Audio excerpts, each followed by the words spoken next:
Bonjour et bienvenue dans cette nouvelle vidéo.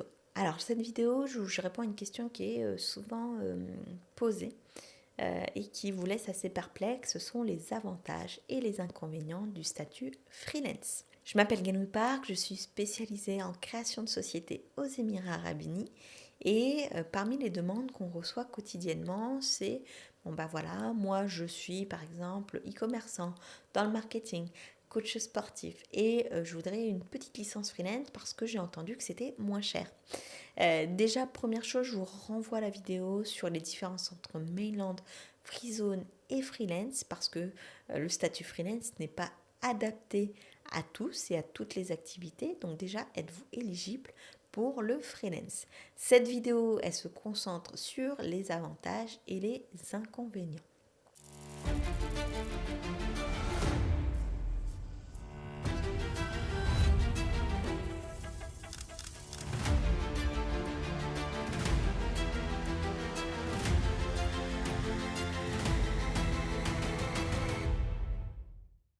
Parmi les avantages du statut freelance, première chose, effectivement, c'est une licence qui est moins coûteuse que les free zones ou que les mainland. Le statut freelance, c'est un statut un petit peu particulier aux Émirats Arabes Unis. C'est assez comparable au statut auto-entrepreneur, à la différence qu'il y a une liste d'activités qui sont possibles en freelance et qu'on peut pratiquer en freelance.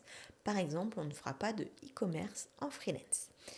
Donc ça, c'est la première chose, c'est que tout le monde n'est pas éligible au statut freelance. Pourquoi ça peut être avantageux d'avoir un statut freelance? Ça peut être avantageux d'avoir un statut freelance parce que généralement, le critère principal, c'est que c'est un petit peu moins cher d'être en freelance plutôt qu'en free zone ou en mainland. Et généralement, c'est le critère principal des personnes qui souhaitent se lancer en freelance, c'est le coût moins cher.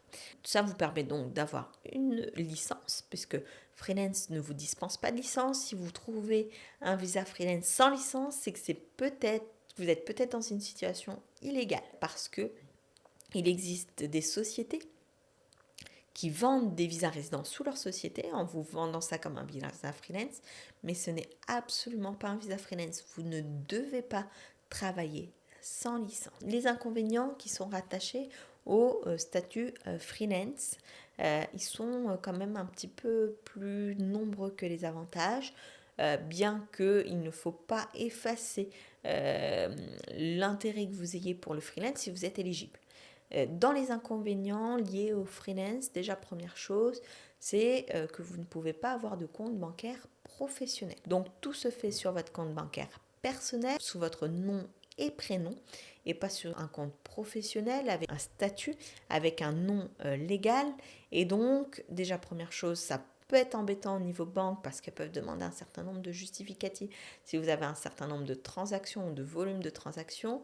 Deuxième chose, ça ne vous rend pas éligible à ce qu'on appelle le Small Tax Relief qui permet de ne pas avoir d'impôt en dessous de 3 millions de dirhams de chiffre d'affaires. Et donc, vous allez être imposé à partir de 375 millions de dirhams de chiffre d'affaires comme pour les mainland ou comme le statut de base au niveau impôt aux Émirats Arabes Unis. Deuxième inconvénient, vous ne pouvez pas avoir ni associé ni salarié. Pas d'associé, pas de salarié parce qu'un freelance ne peut pas recruter sous sa licence. Freelance, ça veut toujours dire une licence, un visa résident pour vous. Par contre, vous pouvez bien sponsoriser votre famille. Ça, pour le coup, il n'y a aucun problème. En freelance, on peut sponsoriser sa famille une fois qu'on a son Emirates ID. Autre inconvénient du statut freelance, ça va être également le fait de ne pas pouvoir être autodidacte. Parce que pour l'obtention d'une licence freelance, vous allez devoir présenter des diplômes.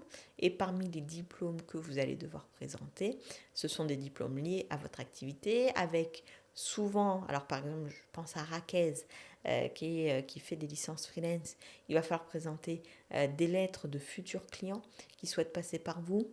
Il va falloir présenter également un book, un portfolio de ce que vous avez pu réaliser pour pouvoir obtenir votre licence en tant que freelance.